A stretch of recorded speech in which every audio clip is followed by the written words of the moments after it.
comment nous utilisons le temps, la perception du temps dans notre quotidien? Dans la journée, nous fabriquons par nos pensées des futurs potentiels. Tout ce que vous pensez fabrique la conséquence de vos pensées. Alors évidemment, il y a intérêt à arranger cela avant de le vivre. Alors vous allez vous coucher et pendant la nuit, votre double, car on peut considérer que nous sommes dans deux temps à la fois, notre double va arranger ce que nous avons dérangé au cours de la journée. Donc le jour est fait pour fabriquer des potentiels, la nuit est fait pour les arranger en les mémorisant. Et bien vous avez sur le cycle de 24 840 ans des périodes de 2000 ans pendant lesquelles vous allez fabriquer votre futur et des périodes de 2000 ans pendant lesquelles vous allez arranger votre futur.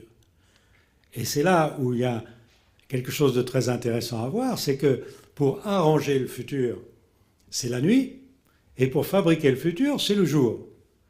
Mais nous n'avons qu'un seul double. Un double dans un autre temps, puisque vous avez trois temps si vous me suivez un petit peu, passé, présent, futur, on peut dire ça comme ça. Donc si je suis au cours d'une nuit, je dois arranger mon futur, il faut que mon double soit dans le passé, pour avoir une mémoire de ce qui s'est déjà passé.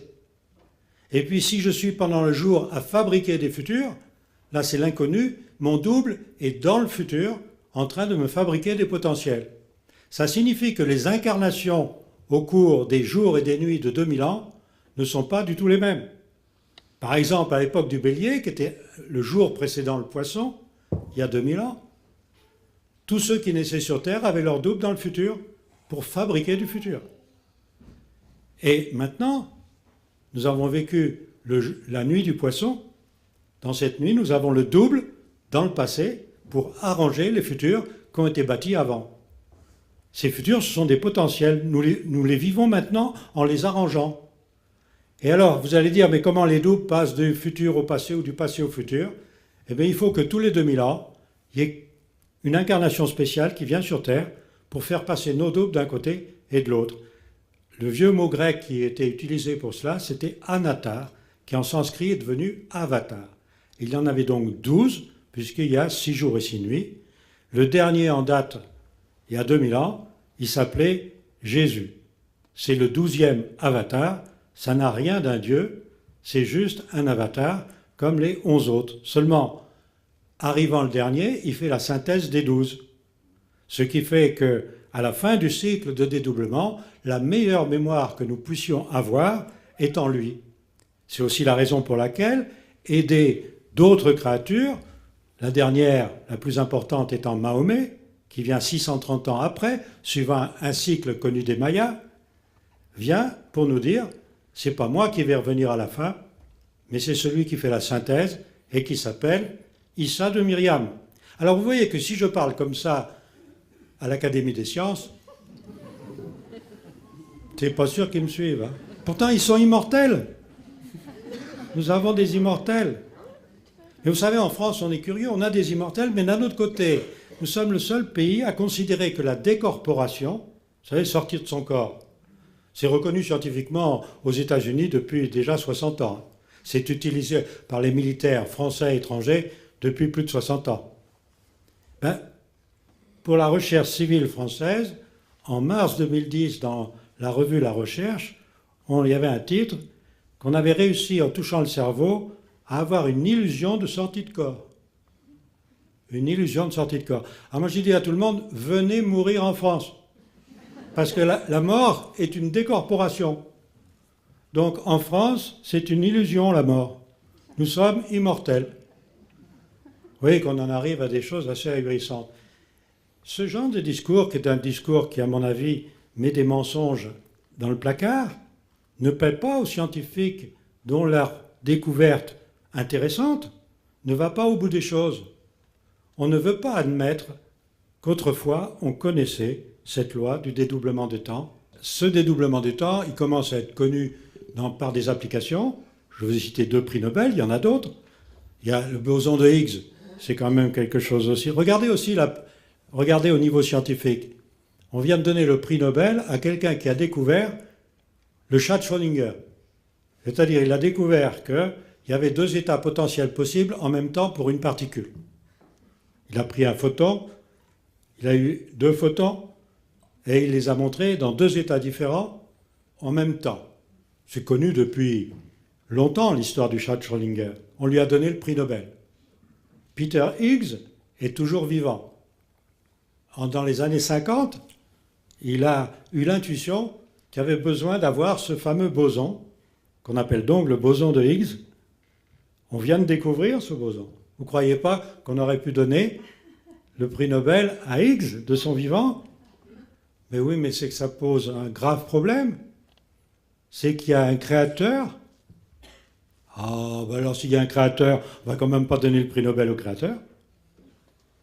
Parce que ceux qui pensent qu'il n'y a pas de créateur, qu'on est là par hasard, ah ben alors le hasard, vous me donnez ça au chat de Schrödinger? Vous voyez qu'on est dans une drôle de société. Alors il faut aller plus vite que la société. Il faut savoir que nos pensées fabriquent des potentiels, surveillez vos pensées, et vous allez voir que la fin du cycle de dédoublement des temps, que les anciens appelaient fin des temps, n'est qu'un simple passage dans un calendrier avec un bon réveillon qu'on fait le 31 décembre pour se réveiller le 1er janvier. Et vous verrez que le 21, vous pouvez aller vous coucher avec du champagne et vous réveillerez le lendemain matin sans aucun problème. Maintenant, si vous pensez qu'il va y avoir des chaos phénoménaux, votre pensée crée les chaos et vous pourrez les vivre. Donc c'est ça qu'il faut faire connaître. C'est la raison qu'on s'est un petit peu précipité pour sortir ce livre, exprès avant le 21. Quand on passe d'une époque, d'un jour à une nuit de 2000 ans, il y a 90 ans d'écluse, une écluse de 90 ans, il faut ouvrir la porte d'un côté, la refermer, ouvrir la porte de l'autre et la refermer. Et c'est des multiples de 90 ans qui sont en jeu là-dedans. Il y a 630 ans avant, 630 ans après, et pour l'ouverture, et il y a 90 ans où les deux portes sont fermées qui permet le changement de niveau. Alors sachant ça, ça m'a permis de voir qu'il y avait une figure exceptionnelle qui était Jésus, une autre figure exceptionnelle dont on connaît et la naissance et la mort, c'est Mahomet. Mahomet vient donc fermer la porte de l'écluse, que Bouddha avait fermé et ouvert de l'autre côté. Pourquoi Bouddha? On ne sait pas la date de naissance ni la date de la mort de Bouddha. Mais par cette histoire d'écluse, on peut dater la naissance de Bouddha. Il vient pour ouvrir une porte, Jésus la referme, puis Mahomet vient ouvrir l'autre porte et la referme. Et on s'aperçoit que les vies de Bouddha et de Mahomet, d'après les écrits, sont très symétriques dans ce sens. C'est-à-dire que l'intuition de Bouddha va de mieux en mieux au fur et à mesure qu'il vieillit, tandis que l'intuition de Mahomet va moins bien au fur et à mesure qu'il vieillit. Et il en arrive à dire une chose qu'on ne comprend pas, et qui est pourtant très compréhensible quand on connaît cette loi. Si la montagne ne vient pas à Mahomet, c'est Mahomet qui ira à la montagne. Mais la montagne, en fait, c'est l'information, c'est pas du tout la montagne. Il n'est pas fou, Mahomet, il ne déplace pas les montagnes. Et Bouddha, c'est l'inverse. On voit bien cette symétrie. Donc on voit bien que tout est calculé et que notre incarnation n'est pas le fruit du hasard. Et regardez une chose, on vient arranger des potentiels dans notre vie actuelle. On ne s'est pas pressé pendant les 25 000 ans. Il n'y avait pas beaucoup de monde pour venir sur Terre. Et puis à la fin, faut y aller. Parce que si vous n'arrangez pas vos potentiels avant la fin, vous alliez y rester. Alors il y en a qui trouvent que c'est très bien de rester sur Terre. D'ailleurs, c'est souvent ceux qui parlent du paradis. Ils mettent le plus de temps à y aller. Mais il y a quelque chose qui ne va pas là-dedans quand on ne connaît pas la loi. Il faut absolument connaître la loi.